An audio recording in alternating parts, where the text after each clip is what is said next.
এই ঘটনাটি পরে চোখে পানি চলে আসলো। প্রতিটি নারীর এই ঘটনাটি শোনা উচিত। হযরত ফাতিমা রাদিয়াল্লাহু তাআলা আনহার ইন্তেকালের পর তার লাশের খাটিয়া বহন করার মানুষ মাত্র 3 জন, হযরত আলী রাদিয়াল্লাহু তাআলা আনহু এবং শিশু হাসান ও হুসেন রাদিয়াল্লাহু তাআলা আনহু। হযরত আলী ভাবছিলেন যে খাটিয়া বহন করার জন্য মানুষ আরো একজন প্রয়োজন, তবে 4 কোনায় 4 জনের কাঁধে নিতে পারবেন। এমন সময় হযরত আবু যর গিফারি রাদিয়াল্লাহু তাআলা আনহু এলেন ও খাটিয়া এক কোণা বহন করলেন। হযরত আলী প্রশ্ন করলেন, আমি তো কাউকে জানাইনি, আপনি জানলেন কিভাবে? হযরত আবু যর গিফারি রাদিয়াল্লাহু তাআলা আনহু বলেন, আমি রাসূলুল্লাহ সাল্লাল্লাহু আলাইহি সাল্লামকে স্বপ্নে দেখেছি।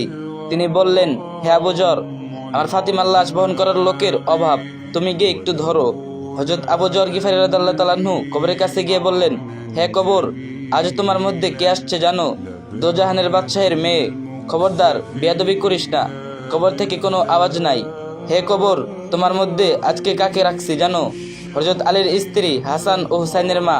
খবরদার কবর, বেয়াদবি করিস না। এবারও কবর নিশ্চুপ।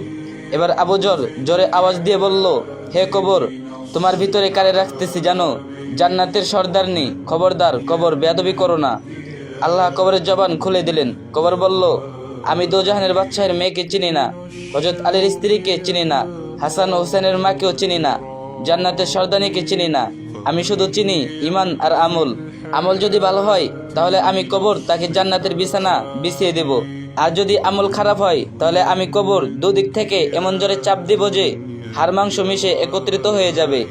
একটু চিন্তা করে দেখুন, যদি নবী সাল্লাল্লাহু আলাইহি সাল্লামের আদর মেয়ে, যাকে জান্নাতের সর্দারনি বলা হয়েছে, তার জন্য যদি কবর এমন হয়, তাহলে আমরা কিসের আশায়, কি চিন্তা করে আল্লাহর হুকুম থেকে এত গাফেল, ভুলে আছি। আল্লাহ আমাদের ঈমান ও নেক আমল নিয়ে কবরে যাবার তৌফিক দান করুন, সুম্মা আমিন।